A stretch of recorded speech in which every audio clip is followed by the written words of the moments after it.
आज हम इस वीडियो में बात करेंगे इंसान के मैं का भ्रम कब टूटता है। तो आइए वीडियो को शुरू करते हैं।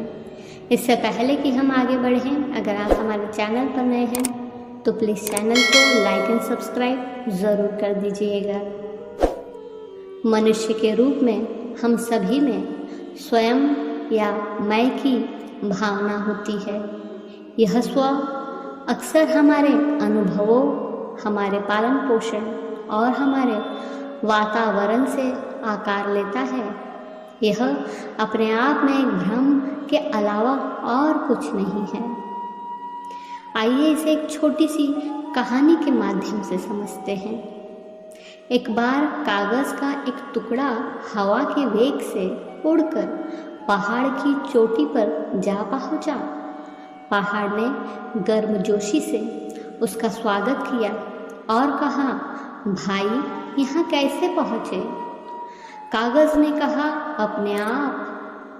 जैसे ही कागज़ ने अहंकार पूर्वक कहा, तभी हवा का एक और झोंका आया और कागज़ को उड़ा ले गया। अगले ही पल वह कागज़ नाली में गिरकर सड़ गया।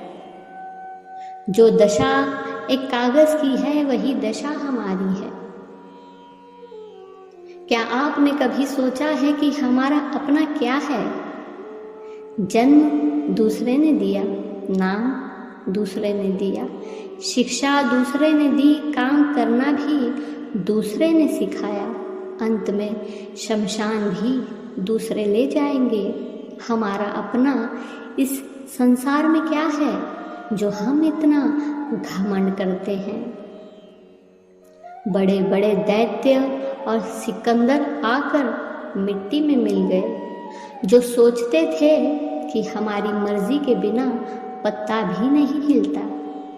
वे भी अंतिम समय आने पर सूखे पत्ते की तरह दुनिया से ओझल हो गए।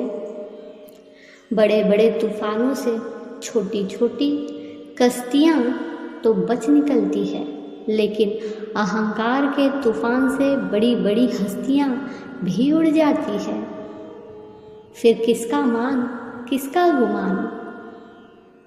जीत किसके लिए और हार किसके लिए? जिंदगी भर ये तकरार किसके लिए? जो भी आया है वो जाएगा एक दिन। फिर इतना अहंकार किसके लिए? पुण्य के अनुकूल पवन का वेग आता है तो हमें शिखर पर ले जाता है, और जब पाप का झोंका आता है तो रसातल में ले जाता है। इसलिए जीवन की सच्चाई को समझो। संसार के सारे संयोग हमारे वश में नहीं है। हम कर्म के अधीन हैं, और कर्म कब अपनी धारा बदलेगा कोई भरोसा नहीं। तो कर्म के अधीन परिस्थितियों का क्या घमंड? बीज की यात्रा वृक्ष तक है, नदी की यात्रा सागर तक है, और मनुष्य की यात्रा परमात्मा तक है। संसार में जो कुछ भी हो रहा है वह ईश्वरीय विधान है। हम और आप तो केवल निमित्त मात्र है। इसलिए कभी भी ये भ्रम ना पाले कि मैं ना होता तो क्या होता।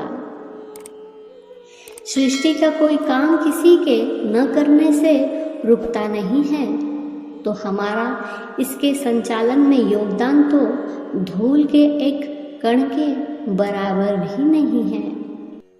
अहंकार कभी किसी बात का नहीं होना चाहिए, क्योंकि एक छोटा सा कंकर भी मुंह में गया हुआ कीमती से कीमती निवाला बाहर निकाल सकता है। अब सवाल ये उठता है कि इस मैं के भ्रम को कैसे तोड़ा जा सकता है। भागवत गीता के अनुसार मैं या स्वयं की अवधारणा एक भ्रम के अलावा और कुछ नहीं है। यह विभिन्न भौतिक इच्छाओं, अशक्तियों और पहचानों का एक सम्मेलन है, जिसे हमने अपने जीवन के दौरान संचित किया है। स्वयं के इस भ्रम को दो तरह से तोड़ा जा सकता है। पहला है ज्ञान द्वारा।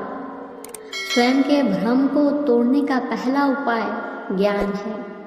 स्वयं का सच्चा ज्ञान केवल ध्यान, आत्मचिंतन और ईश्वर की भक्ति जैसी आध्यात्मिक साधनाओं से ही प्राप्त किया जा सकता है।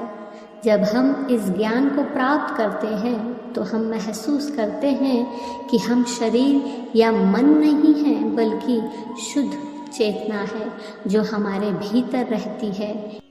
यह ज्ञान स्वयं के भ्रम को तोड़ देता है और हम अपने वास्तविक स्वरूप से अवगत हो जाते हैं। स्वयं के भ्रम को तोड़ने का दूसरा तरीका कर्म है। जब हम कर्मों के फल या फलों की अशक्ति से रहित कर्म करते हैं तो हम स्वयं के भ्रम से मुक्त हो जाते हैं।